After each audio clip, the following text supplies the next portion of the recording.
वज़ीर-ए-आज़म शहबाज शरीफ के हुक्म पर रमज़ान रिलीफ पैकेज की तैयारी जारी। पैकेज आइंदा वफाकी काबीना के इजलास में पेश करने की हिदायत। ज़राए के मुताबिक रिलीफ पैकेज 20 अरब रुपए से ज़ायद मालियत का होगा।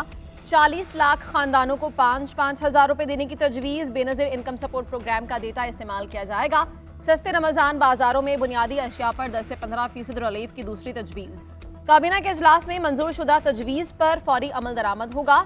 मुताल्लिका वजारतों और इदारों को मुकम्मल तैयारी की हिदायत कर दी गई।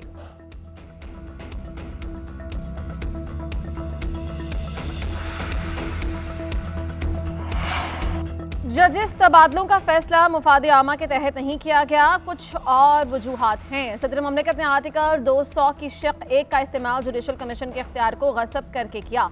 इस्लामाबाद हाईकोर्ट के जजेस की सीनियरिटी का मामला अदालत पहुंच गया। 5 जजेस ने रिप्रेजेंटेशन मुस्तरद करने का फैसला सुप्रीम कोर्ट में चैलेंज कर दिया। आर्टिकल 184(3) के तहत दरख्वास्त दायर। मौक़िफ़ इख्तियार किया कि आर्टिकल 200 महज आरजी तबादले से मुताल्लिक़ है। ट्रांसफर नोटिफिकेशन, सीनियरिटी लिस्ट और रिप्रेजेंटेशन पर दिया गया फैसला आर्टिकल 200 की शिक 1 के खिलाफ है। जजेस का तबादला सीनियरिटी लिस्ट को मुतासर किए बगैर आरजी तौर पर हो सकता है। तबादले के नोटिफिकेशन को गैर आइनी और गैर कानूनी करार देने की इस्तदा। चीफ जस्टिस ऑफ पाकिस्तान से सुप्रीम कोर्ट बार के वफ्द की मुलाकात। अदालती इस्लाहात समेत दीगर उमूर पर बात। सदर बार रऊफ अता ने कहा, चीफ जस्टिस ने बताया वो कल अपोजिशन के साथ रुकनी वफ्द से मिलेंगे। वो इंसाफ की फराहमी को बेहतर बनाने के लिए स्टेक होल्डर से मिल रहे हैं। चीफ जस्टिस ने अपोजिशन से भी तजावीज़ तलब की हैं। इंसाफ की फराहमी में ताउन के लिए चीफ जस्टिस की काविशों को सराहते हैं। सुप्रीम कोर्ट बार एसोसिएशन ने इस्लाहात के अमल में मुकम्मल हिमायत का यकीन दिलाया है।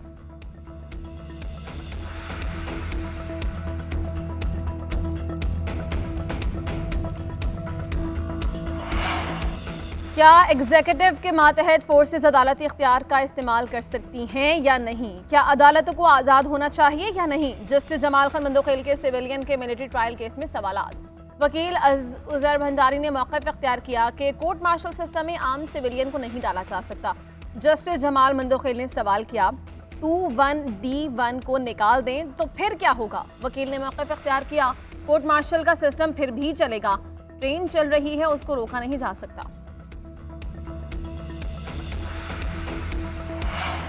इस्लामाबाद हाईकोर्ट से पीटीआई वर्कर्स को बड़ा रिलीफ। 26 नवंबर एहतजाज के तनाजुर में गिरफ्तार 120 से जायद कारकुनों की जमानतें मंजूर। इस्लामाबाद हाईकोर्ट का तमाम कारकुनों को फौरन रिहा करने का हुक्म।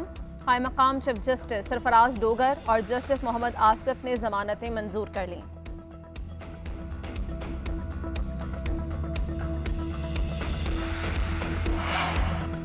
पीटीआई क़यादत की अडयाला जेल में बानी से मुलाकात ना हो सकी। साहिबजादा हामिद रजा, आमिर डोगर, जुनैद अकबर, आतिफ खान, अहमद खान भुच्चर और सनाउल्लाह मस्तीखेल मुलाकात के लिए पहुंचे। सूबाई सदर जुनैद अकबर ने कहा, जेल हुकाम की जानिब से मुंतखब नुमाइंदों की तस्लील की गई। नफरतें और दूरियां बढ़ रही हैं जो मुल्की सियासत के लिए ठीक नहीं।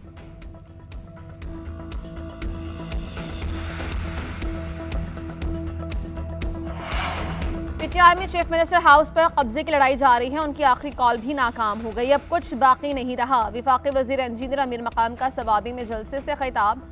कहा, केपी में 15 साल हुकूमत करने के बावजूद तहरीक इंसाफ के बड़ा मंसूबा नहीं बना सकी। इन्होंने गालम गलोच का कल्चर मुतारिफ करवाया।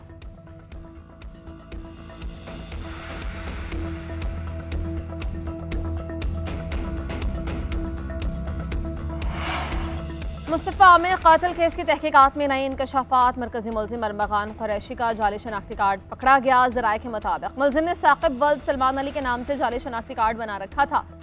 जाली कार्ड पर असल कार्ड की तफसीलात शामिल की गई थी। मुलजिम के खिलाफ दर्ज 4 मुकदमात की तफसीलात भी सामने आ गई। पुलिस मुकाबले गैर कानूनी असलहा, इंसदाद दहशतगर्दी और इक़्ताम कातिल के मुकदमात दर्ज किए गए।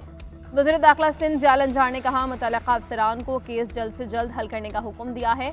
गफलत और लापरवाही के मर्तकब अफराद के खिलाफ कार्रवाई की जाएगी। एटीसी जज की बेज़ाब्तगी से मुताल्लिक़ chief justice Sindh high court को लिख रहे हैं। अफवाहों और मन घड़त बयानिए पर पीका एक्ट के तहत कार्रवाई।